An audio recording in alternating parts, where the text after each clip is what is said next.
নমস্কার, আপনারা দেখছেন TV9 বাংলা ডিজিটাল। আমি কমলেশ।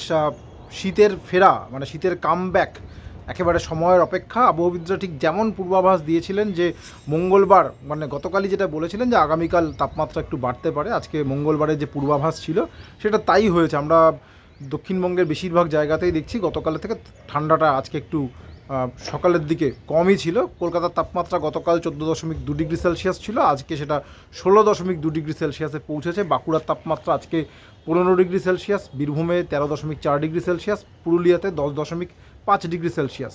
এবার যে পূর্বাভাস যে আজ রাত থেকেই আবার ঠান্ডা হাওয়ার গতি বাড়তে শুরু করে দেবে, পশ্চিমী ঝঞ্ঝা সরে যাচ্ছে, ফলে কাল থেকেই মানে বুধবার থেকে শুক্রবারের মধ্যে ঠান্ডা ফিরছে। এই নতুন ইনিংস শুরু হয়ে যাবে এবং 2 থেকে 4 ডিগ্রি সেলসিয়াস তাপমাত্রা কমতে পারে। কোথায় কেমন তাপমাত্রা নামতে পারে এখনও পর্যন্ত যা পূর্বাভাস, কলকাতার তাপমাত্রা আশা করা যায় কদিন আগে যেমন ছিল 13 ডিগ্রির ঘরে আবার নেমে যেতে পারে।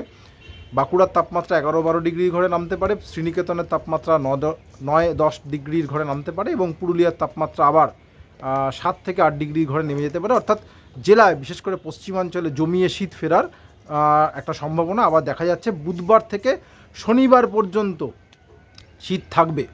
এমনিতে শীত কখনোই টানা মানে একটা সিনেমা যেরকম হয় টানা 3 ঘন্টার, শীত কখনোই এরকম টানা পড়ে না। শীত ওই ওয়েব সিরিজের মতো, মানে আলাদা আলাদা সিজন যেরকম থাকে ওয়েব সিরিজে ছোটো ছোটো করে, ঠিক সেরকম মানে বিভিন্ন দফায় শীত আসে। এবছর যদিও এই প্রত্যেকটা দফা খুব একটা বড় হচ্ছে না, কারণ মাঝে মধ্যেই কখনো নিম্নচাপ কখনো পশ্চিমী ঝঞ্ঝা এগুলো লেগেই রয়েছে। আমরা এখনও পর্যন্ত সে অর্থে দুটো স্পেলে ঠান্ডা পেয়েছি বাংলায়, একটা ওই 13, 14, 15 ডিসেম্বর ওই সময়টা, আর একটা এই নতুন বছরের একেবারে শুরু থেকে 1 থেকে মোটামুটি ধরা যাক 1, 2, 3, 4 জানুয়ারি পর্যন্ত। এবং আর একটা দফা এবার শুরু হতে চলেছে। এই দফা কতদিন স্থায়ী হবে এটা একটা লাখ টাকার প্রশ্ন, যেটা আবহাওয়াবিদরা বলছেন যে 10 থেকে 12ই জানুয়ারি এই সময় আরও একটা শক্তিশালী পশ্চিমী ঝঞ্ঝা আসবে এবং স্বাভাবিক পশ্চিমী ঝঞ্ঝা এলে পরে ভূমধ্যসাগর থেকে বিপুল পরিমাণে জলীয় বাষ্প নিয়ে ঢুকছে সেই সিস্টেমটা। যখনই সেটা ভারতীয় ভূখণ্ডের কাছাকাছি চলে আসছে, আরব সাগর থেকে জলীয় বাষ্প আসছে এবং যত পূর্ব দিকে মুভ করবে তত বঙ্গোপসাগর থেকেও জলীয় বাষ্প ঢুকবে। অর্থাৎ ঝঞ্ঝা আসা মানেই এই শীতের যে শুকনো চরিত্রটা সেটা বদলে যাওয়া। এবং আমরা দেখেছি ঝঞ্ঝা এলে পরে উত্তরে হাওয়ার যোগান কমে যায় এবং জলীয় বাষ্প বাড়তে শুরু করে দেয়, অর্থাৎ তখন তাপমাত্রা ঠান্ডা কমে তাপমাত্রা বাড়ে। এই ফিচারটা আবার ওই 10 থেকে 12ই জানুয়ারির মধ্যে হতে পারে। সেক্ষেত্রে মোটামুটি শনিবার পর্যন্ত ঠান্ডাটা থাকবে, অর্থাৎ সংক্রান্তির ঠিক মুখে মুখে আর একটা পশ্চিমী ঝঞ্ঝা আসার সম্ভাবনা রয়েছে। সুতরাং সংক্রান্তিতে কনকনে ঠান্ডা থাকবে কিনা সেটা নিয়ে একটা প্রশ্নচিহ্ন থাকছে। সেটা অবশ্যই আরও আপডেট পেলে আরও ক্লিয়ারলি বলা যাবে, কিন্তু আপাতত এটাই পরিষ্কার যে আজ রাত থেকে ঠান্ডা হাওয়ার দাপট বাড়বে।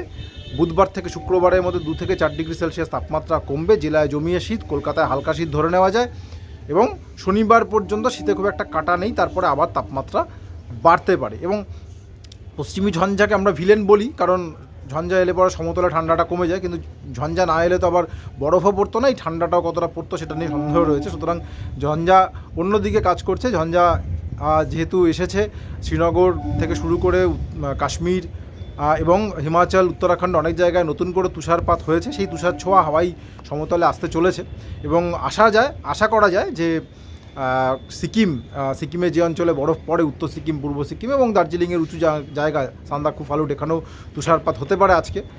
এই ঝঞ্ঝা যাওয়ার আগে তুষারপাত হয়ে যেতে পারে এবং যেটা পূর্বাভাস ওই 10 তারিখ থেকে 12 তারিখ 13 তারিখ ওই সময়টা আরও একবার কাশ্মীর, হিমাচল, উত্তরাখণ্ডে তুষারপাত হতে পারে। সিকিমেও যদি ভাগ্য ভালো থাকে তুষারপাত হওয়ার সম্ভাবনা থাকবে।